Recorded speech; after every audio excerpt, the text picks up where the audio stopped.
Hello, my name is Scott Heim. I'm the president of Middleby Ventless Cooking Solutions and Evo Incorporated, and I'm pleased to be facilitating a webinar which we think is extremely timely based on today's coronavirus issues and how it's impacting the restaurant industry. Today's topic is bringing your kitchen out of the dark ages, and when we planned to do this webinar, we never thought dark ages would apply as directly as it is today, which is very unfortunate. But to frame today's topic, and we are going to shift to include what's happening with the coronavirus, bringing your kitchen out of the dark ages will focus in on retail space. As we know, it's becoming more and more expensive. How are restaurants trying to operate with these smaller footprints, especially with today, reassessing and evaluating opportunities and issues that need to be resolved very quickly when it comes to restaurant space. So today we will kick off our first topic talking about kitchen designs and allocating more space for delivery as well as for takeout. But we also want to look down the road, hopefully when we get to the light at the end of the tunnel and things get back to normal. So in this webinar, we also want to talk about the flexible needs with cooking equipment and designs, looking to make sure the most efficient equipment's being used to deliver against what we all know are ever-changing menus. So in this session, we hope will really focus in on what's going to happen in the near term as well as long term. You're going to hear from the restaurant operators who are really looking at how they're going to bring their kitchens into the future. So we'll hit three key topics, and let's go right into the introductions, and then we'll go into the overall review. Again, my name is Scott. I'm president of Middleby Ventless Cooking Solutions. My whole background and focus has been looking at ventless cooking solutions and how we educate designers, architects, and restaurant operators. I've spent most of my career launching new products in the US as well as international markets. And I'm really looking forward to today to act as the facilitator and the moderator with this webinar. So we have four panelists, and let me go ahead and let Alonso, why don't you introduce yourself, and we'll go down to the rest of the list as well. Thank you. Alonso Castañeda here with 4Foods Group. We have 3 brands that we own and operate. Barbecue concept, R&R Barbecue, Mobetta's Hawaiian Food, and then a snack and beverage concept called Swig and Sweets, mainly concentrated in Utah. And we do have some locations in Arizona and Idaho. And Matt?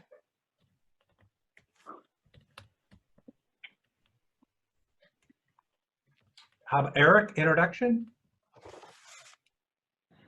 Hi, thank you, Scott. Eric Marcoux, Head of Quality Management for Smashburger. We're a fast casual burger chain, primarily in the US, but we are in about 8 other countries, about 300 units, and doing kind of high-end burger chain. And thank you so much for having us.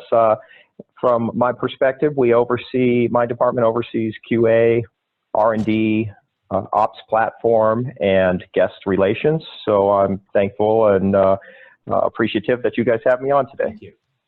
Nels? Hi, Scott. Hey, thanks for having me. Nell Storm, Senior Director of Culinary for AMC Theaters.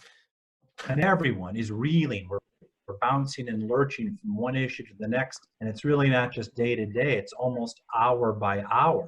But the way I'm looking at it, the way I think we all are hoping and praying is that we do see light at the end of the tunnel.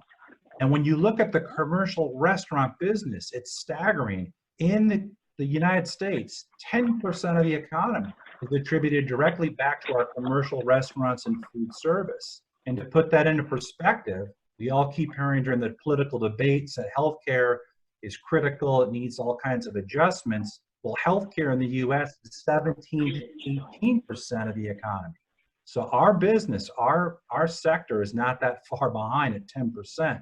And to also give some context, last year in 2019, 61 billion visits were made to restaurants, contributed just over a staggering 863 billion spent in restaurants. So you look at the impact in our economy and how important it is for all these livelihoods, It's just shocking with what we're dealing with today.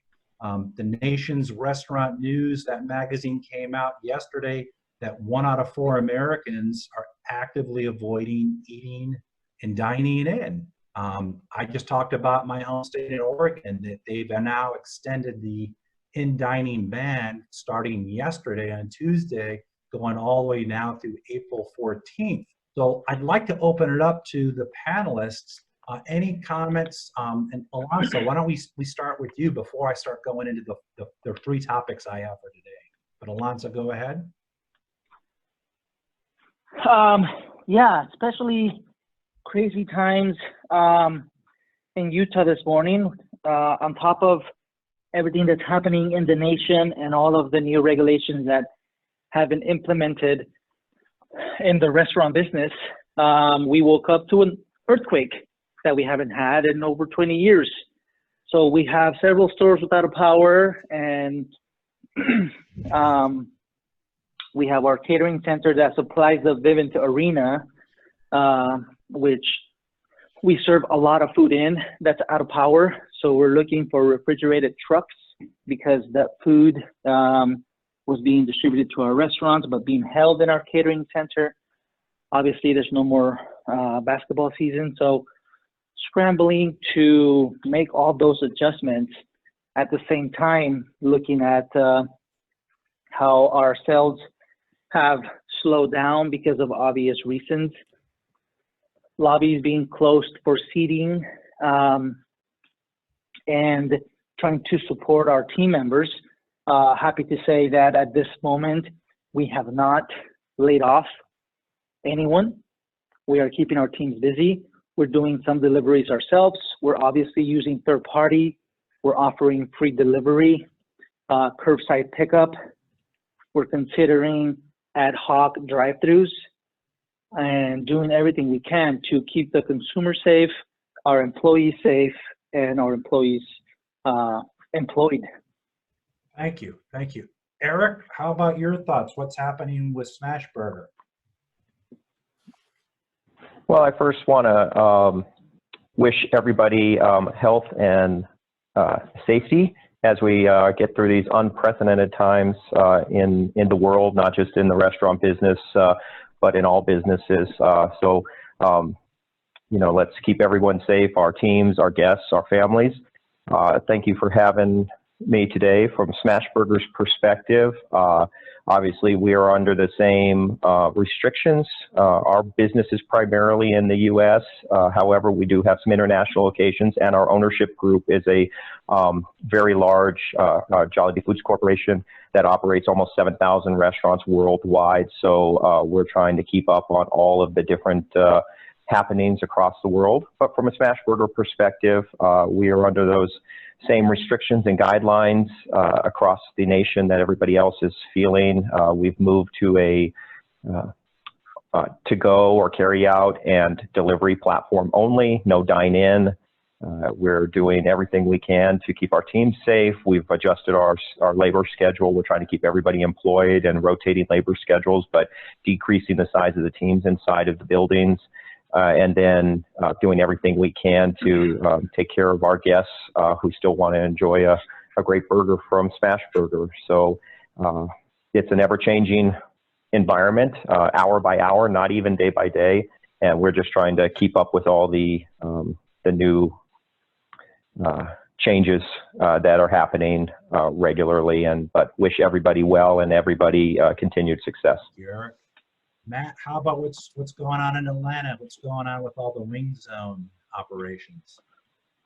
I know this may sound crazy, but it's a little bit of business as usual. We are in a very favorable position in the fact that we are a heavy takeout delivery restaurant. Only 10% of our overall volume is consumed on premise. Our main focus has been really bringing our team together, our franchisees, providing them whatever resources they need. Supply chain's important to make sure that they're able to get the correct deliveries.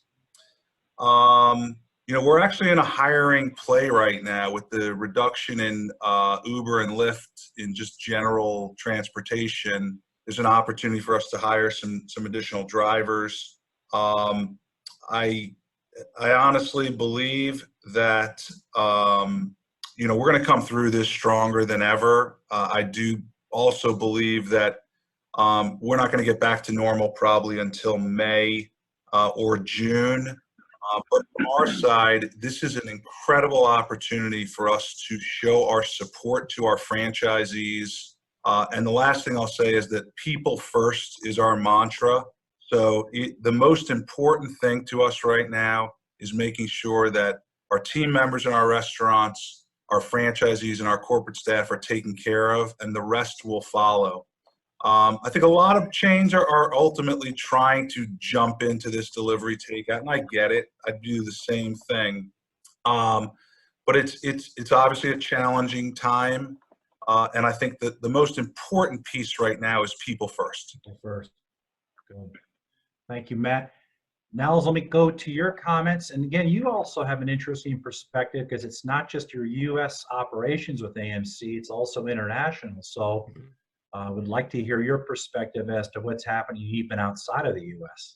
Yeah, our industry is being hit extraordinarily hard by this, and it's got everything to do with the numbers of people that come to see us to enjoy a film. So we're closed domestically and internationally as of the other night, 2 nights ago, and we haven't put a timeline against it yet, simply because we're following the CDC recommendation domestically, and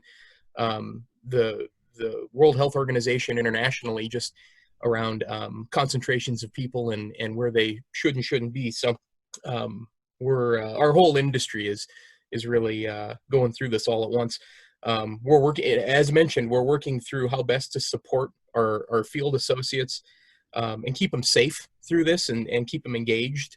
It's just a completely unprecedented time, and if ever there was a time when we were off the map, it's now, and it's you know, it's hitting everyone. It's not just our industry. Everybody's going to feel differently and come out of this thing in a much different way. And so, to your point, Scott, internationally, we've had theaters closed in Italy for weeks.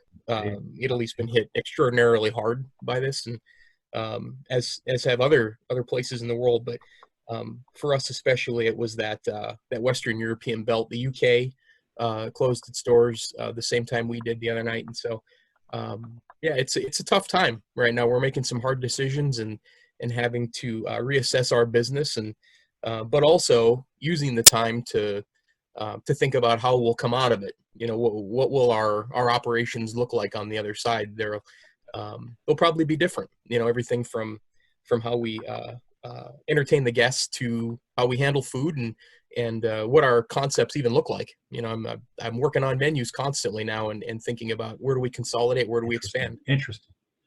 Well, again, I thank you all for your perspectives. And while this is sort of tough, we're dealing with daily and hourly types of crises and issues, we do want to talk now about 3 main topics. And let's shift to the first topic, which is the smaller kitchen footprints. And this still has relevance even with what we're dealing with today. So Matt, I'd like to start with you with what's going on at Wing Zone, allocating more space for pickup and delivery. And then I'm going to shift to you, Eric, as well to talk about with the smaller kitchen footprints, what are you doing different now when it comes to pickup and delivery? So Matt, why don't we start with you? Absolutely.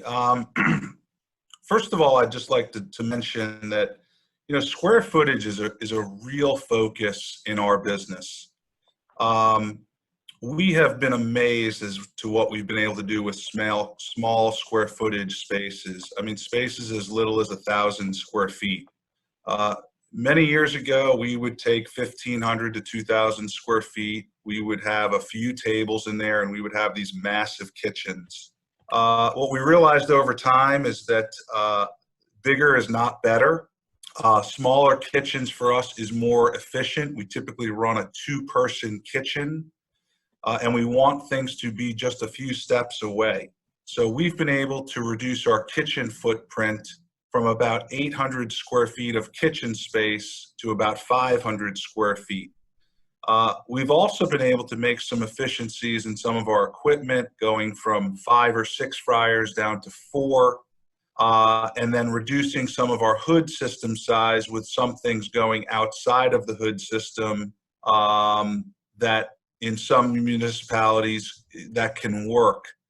For us also, the equipment package has been a big focus of ours. Cost of investment in the restaurant space continues to go up. Construction costs continue to rise. So we've got to figure out ways to make our kitchen side or our equipment side more efficient. So we've been able to bring down our overall equipment package from about $120,000 to about $90,000 by shrinking our kitchens. We still go with a 2 delivery system from our food distributor. So it's not a storage capacity thing. It's really just more efficient. As far as more space for pickup and delivery, we run some pretty tight restaurants. I mean, these are not big restaurants where there's this enormous space for pickup and delivery. Typically, it's about a 200 square foot lobby, which is probably 10 by 20. So that really hasn't changed. Our whole focus has been reducing the size of the kitchen. One additional thing I wanted to mention is that if you get to a more efficient footprint, you can sometimes get into better real estate. I'll just use this quick example of if I take 1,000 square feet and I'm paying $40 a square foot, well, that's $40,000 a year in a rental number. I couldn't afford probably to pay $40 a square foot if I took 2,000 square feet, which would be $80,000 a year. So just a little bit of our business philosophy. Sometimes people feel that kitchens can be too small, but I do believe people adapt to what is in front of them. And I think efficiency is really a focus for us for the next foreseeable future. Interesting. Thank you. Thank you. Eric, thoughts, insights in terms of more space for pickup and delivery? Yeah, we're definitely working on, from Smashburger's perspective, we're working on driving our pickup and delivery and off-premise as well as catering business. Right now, off-premise, meaning to-go, delivery, catering, that whole package together is probably about 50% of our business. From a footprint perspective, we are looking at slightly smaller, but we're already a small footprint for what we do. We cook to order, and our restaurants are typically 1,800 to 2,200 square feet. We're looking at spaces that are 1,500 to 2,000 square feet. And with that, we have to create efficiencies within our restaurants. Of that square footage, about 40 to 50% of it is allocated to the kitchen, and the rest is allocated to the dine-in perspective. But we're looking at maximizing the space we do have with pickup lockers, call ahead ordering, staging areas that are more efficient, where guests can come in. Everything's done online. They have to just come in, show us who they are, and we hand them their food and get out. So pickup lockers and those types of things. From a kitchen design perspective, to previous point, where with the smaller footprint, we're actually looking at, we've spent a lot of time in 2019 realigning our restaurant portfolio, meaning looking at better real estate, looking at better trade areas, and trying to get into those kind of tier 1 real estate sites and build those out. And with those generally come at very much smaller footprints. So we're actually looking at ways to maximize the kitchen space by building additional space just for takeout and delivery, and then building the space for the dine-in guests as well. So kind of looking at dual kitchen setups, and some other things I think we're going to talk about later on today in this call is open kitchens and more culinary focused areas. So from that, delivery lockers, self-order kiosks, call ahead ordering, and then obviously our third-party spaces. Interesting. Well, Alonso, you've got more than one brand. You've got to worry about multiple brands. I'm curious about not just pickup and delivery, but another topic we wanted to talk about, ghost kitchen evaluations. So both those points, the delivery and pickup and ghost kitchens, what are you looking at with the 4 Foods Group? Yeah, so when we partnered with our brands, the Hawaiian Concept, Mobetas, and R&R Barbecue, they didn't have a big focus in the off-premise. And, you know, the industry wasn't as big on that during those times. As we've been implementing, we've seen the rise of that like everyone has. And we've actually started implementing drive-thrus as well. And every store that we've opened with a drive-thru has been has had higher AUVs than the others in that brand and concept. So that's a big focus for us right now, as well as we are making our off-premise part of the kitchen a little bit more efficient by finding the right equipment. We had to go back and retrofit a lot of our locations. So we kind of just got creative there and made those work. But the new restaurants that we've opened over the last year and moving forward have dedicated service line where we can use it for catering as well as off-premise. And if you add drive-through through there, those back kitchens are highly efficient. There's a ton of volume coming through there because you have online ordering, third-party, call-in orders, catering, drive-through. So we're seeing the back of house being super busy, more so than the front of the house at a lot of these times. And there's differences that we use for barbecue as for Hawaiian, but for the most part, you know, we're keeping the kitchens smaller and becoming more efficient. We're taking employees that have started working in small kitchens and then they go help in a bigger kitchen space and they don't like it and they're not as efficient. So team members might complain in the beginning that kitchen is too small, but they like it better. And like somebody said here on the call, they perform better as well. So definitely as well, big focus on that. Interesting fact on our snack and beverage concept, SWIG. At these hard times in our industry, they are also business as usual. Every single one of those stores has a drive-through, and we do about 80 to 85% of our business through drive-through. So over this last week, they've maintained their sales. So a little bit incredible on that side. We're blessed that way in that concept. That is good news. That is good news to hear. Well, going into equipment issues that you're evaluating, Nels, you got an interesting situation where you've got incredibly high ceilings for ventilation. So what are some of the key issues you're evaluating? Yeah, just some background on our business because it is unique, Scott. And we're an organization that's built largely on M&A, mergers and acquisitions. So buildings that others have built and we've taken over.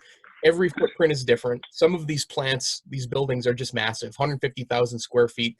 We're building kitchens underneath stadium seating and auditoriums in some cases. And so we're running into some unique challenges from just a ducting standpoint. You start thinking about where you're going to place black iron.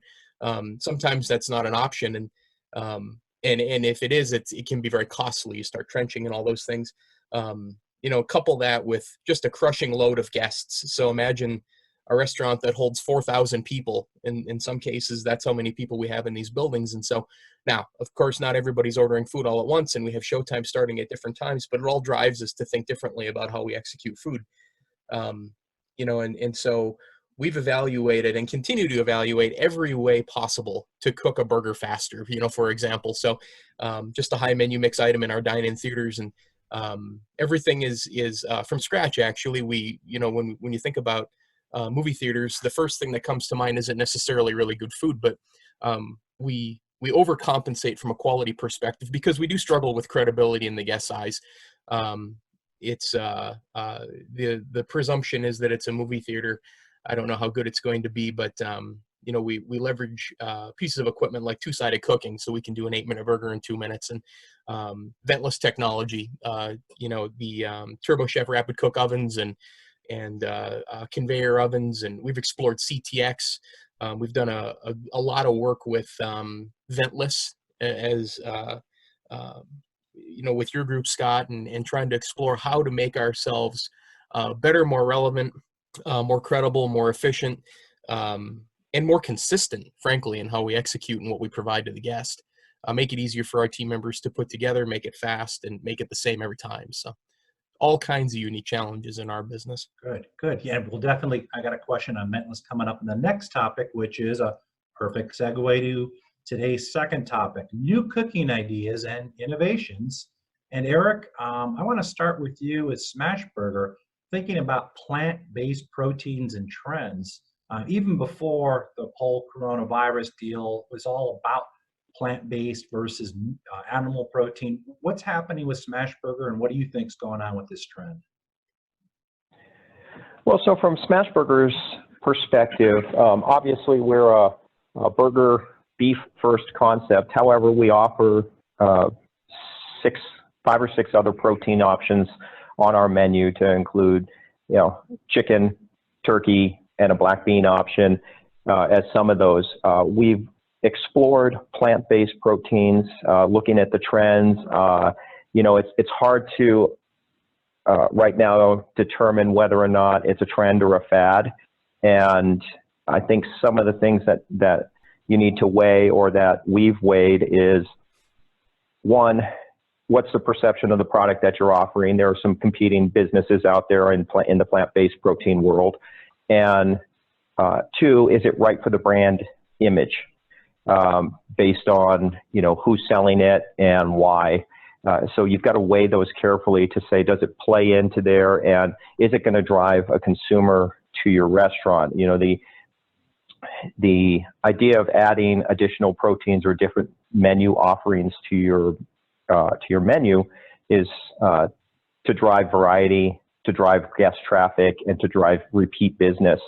And so at Smashburger, we weigh this really carefully as to are those particular items that are being proposed to us or that are out there in the other concepts, are they right for the brand, and will they move the business forward for a long-term run, or is this a short fuse that's going to burn out very quickly? So from a plant-based protein, we've tried some of the big names that are out there, but we're also looking internally, working with our supplier partners on actually creating our own, our own protein option, plant-based protein option. So we're working on some creative ideas behind that where it would be unique to our brand.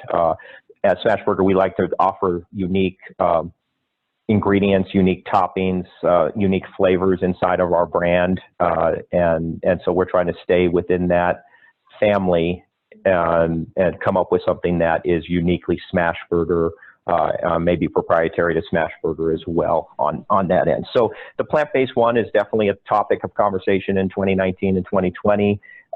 It's something we've tried in some of our locations, not generally successfully, but we're constantly evaluating the trends and fads that are out there to try and figure out which ones are brand relevant. Thank you, Matt. Thank you. Eric and Matt, maybe this is for both of you with regard to sous vide and plant-based. What are you doing in terms of looking at evaluating sous vide? Is that something that can help with both animal-based protein as well as other meal preparation? And Matt, I'll go with you. Okay. I was going to say, Matt, I'll let you take that one. At Smashburger, sous vide is not an option. We're a very simple platform. We have a grill, we have a fryer, we have refrigeration.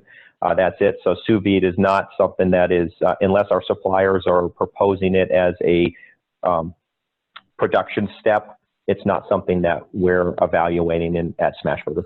Yeah, I actually had to Google sous vide to even know what it means. So that shows you my level of expertise on this. I think for Wing Zone, I think Scott from Smashburger mentioned a few things of being on brand. And Wing Zone is a heavy poultry-based concept with boneless wings, original wings. We have new thigh wings right now and hand-breaded chicken tenders. So the plant-based thing we've looked at, but we're going to pass on it right now. It's just not who we are, and it's okay not to be all things to all people. I did want to talk a little bit about electric versus gas and then some ventless cooking. So Good. we have moved a lot of our restaurants to electric, especially new ones, and we have found that it has been an excellent move for us for a multitude of reasons. Number one is we've reduced heat in our kitchen. We run 4 fryers and a flat top griddle. And when you're running natural gas or propane gas, it is amazing the heat that comes out of that equipment, especially out of those vents. If you put your hand over a gas fryer, you would burn your hand. You can touch the top of an electric fryer. We've also seen in certain parts of the country, specifically in the Southeast US, where electric rates have been very favorable, and we've gotten some rebates back from some electric companies, and they've been really proactively trying to push it. So that has been helpful from a savings perspective. I think ventless is a really smart idea. Now, you got to know your concept. Now, we fry a lot of things, and we fry a lot of, heavy bone-in, chicken type of thing. So for us, ventless doesn't work. But for certain restaurant concepts, I think ventless is ingenious because it really is incredibly expensive for hood systems, for ventilation. We have yet to uncover a fryer that can be ventless that can cook chicken wings or certain things like that. So I felt like I just wanted to touch base a little bit on the electric piece, and then ventless is a great play for the right concept, and we're holding off on the plant-based piece. Sure.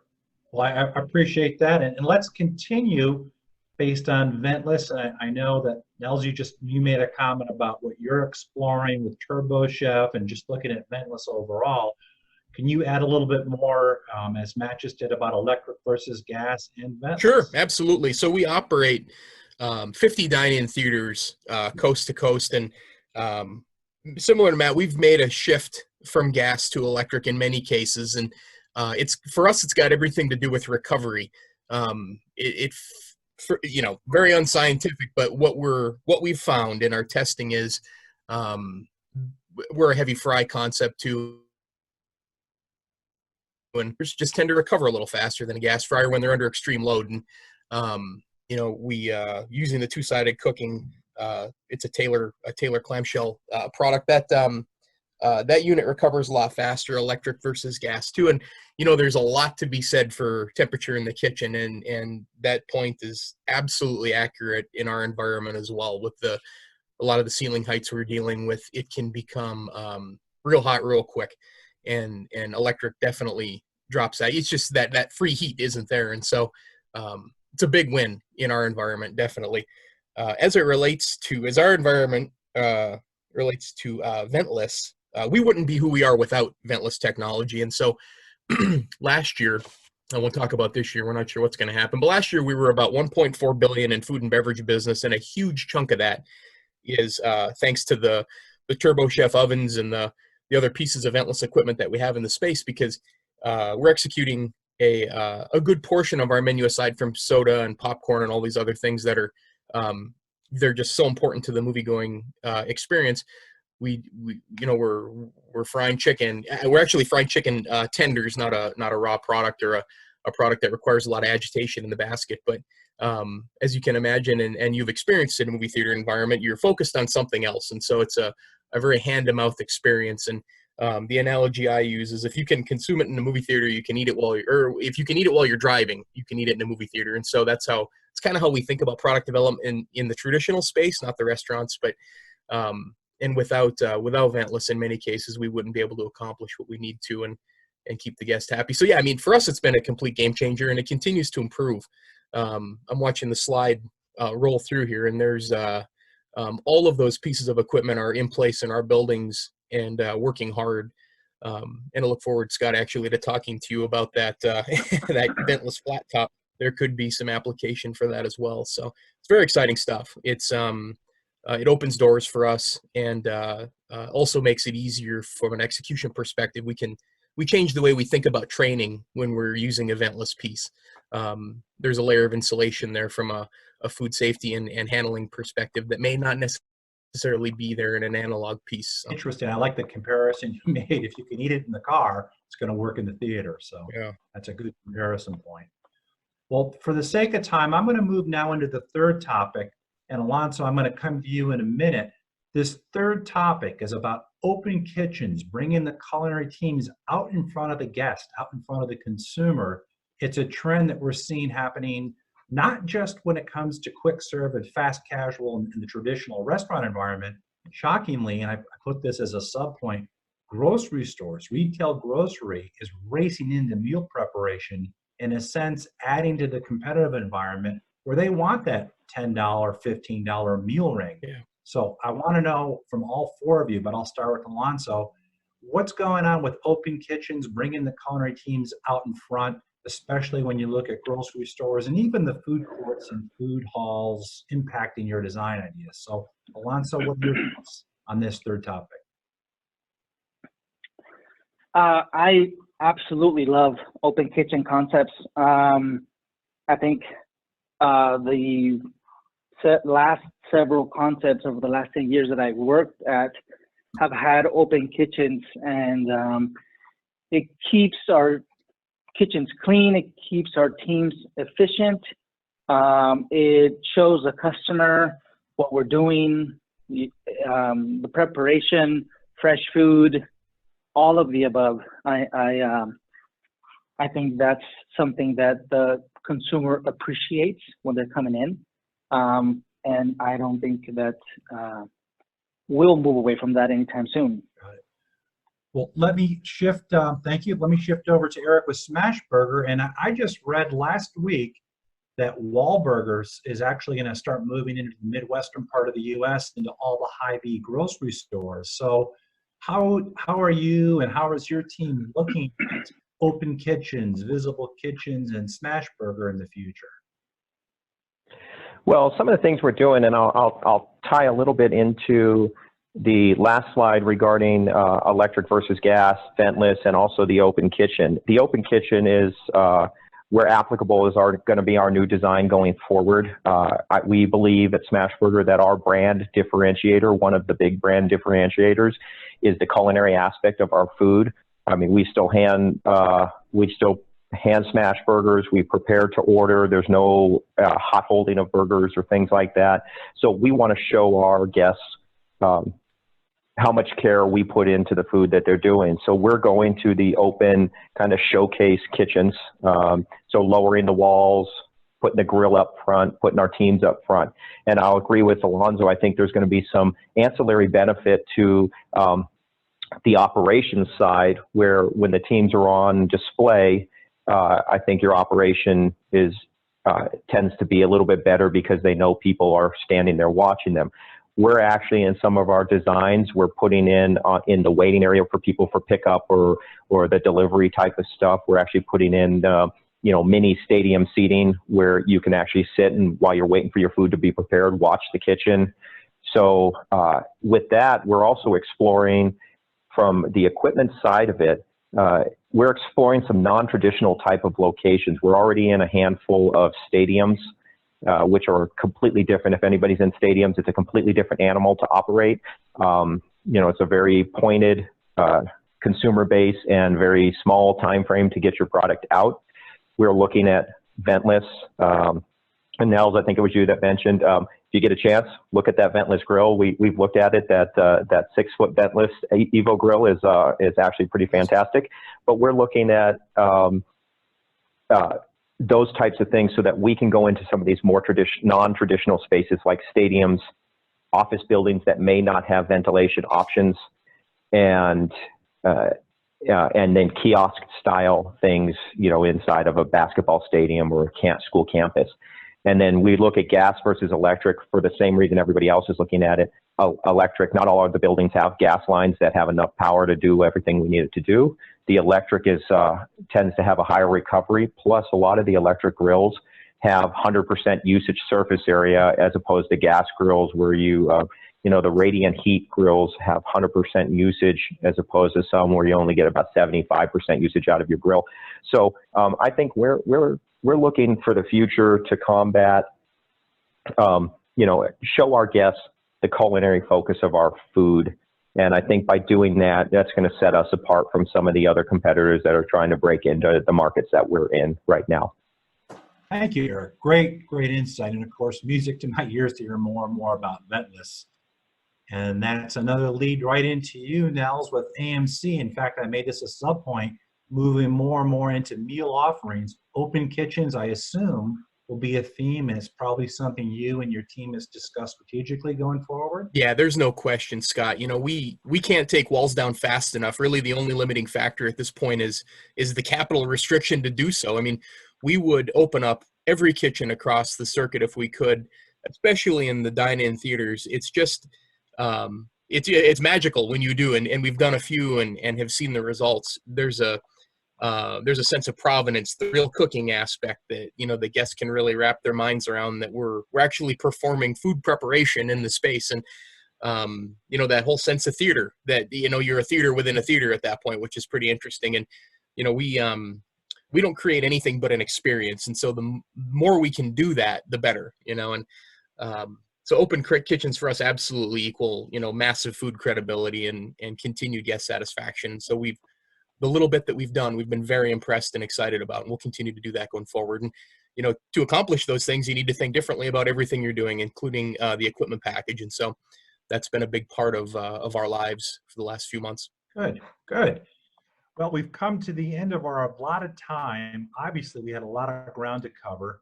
And what it's really exciting is we did hit a general consensus about some of the key trends that are hitting the restaurants today. Obviously, the kitchens aren't going to get larger, so that smaller footprint's going to be a continuing issue to wrestle with. The whole idea of new cooking solutions, new ideas. We heard some great comments from the panelists talking about open kitchens, in a sense, making meal preparation more theatrical. And what's going to be exciting for Middleby and for me is to talk to Nels about what's happening with AMC, to talk about Eric with Smashburger's opportunities. And then the other key issue with the constant menu changes, trying to figure out the best way to go with the new equipment to make sure it's flexible and it can meet the adapting needs for those restaurant operators. So again, on behalf of the panelists and myself, thank you for listening to this webinar, and we hope you're able to take away some key insights and observations.